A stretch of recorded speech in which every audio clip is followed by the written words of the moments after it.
Having worn the uniform of the United States Army with pride and dignity and character, I expect everybody who wears the uniform to have that attitude, and they need to be rewarded some way, somehow.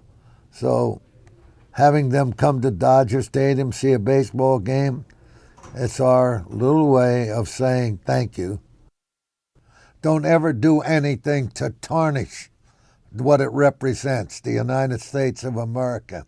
Hold your head up high. Walk the streets of the world knowing that you represent the greatest country in the world. That's what I'm feeling about it. Well, we're all happy about it, but let's not get too over happy, because when one of them leaves, another one will replace them. If you have to go fight for your country, you must do it. And you might even have to give up your life for your country. You must do it.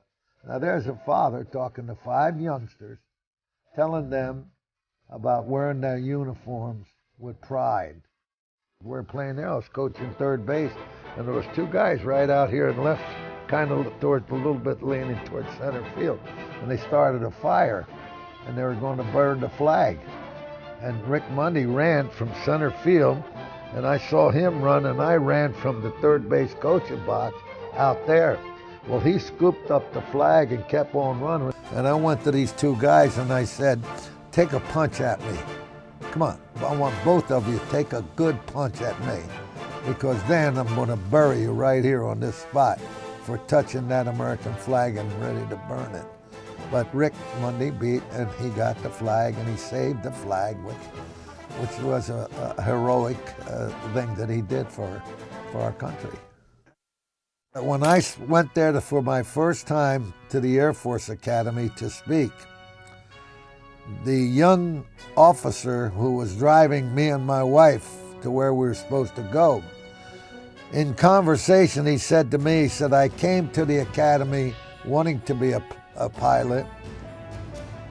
I trained, I wanted to become a pilot, but unfortunately I can never fly. And I said, why not, Lieutenant? He said, because I was a pitcher on the baseball team here at the academy, and I got hit in the head with a line drive that knocked me unconscious and put me in the hospital for 2 weeks. And when I just took my test to be a pilot, the doctor looked at me and said, you can never fly. You can never be a pilot. And I said, what was the name of the doctor who told you that, Lieutenant? Was it God? He said, no, sir. Well, I said, the only person who can tell you that you cannot fly is God.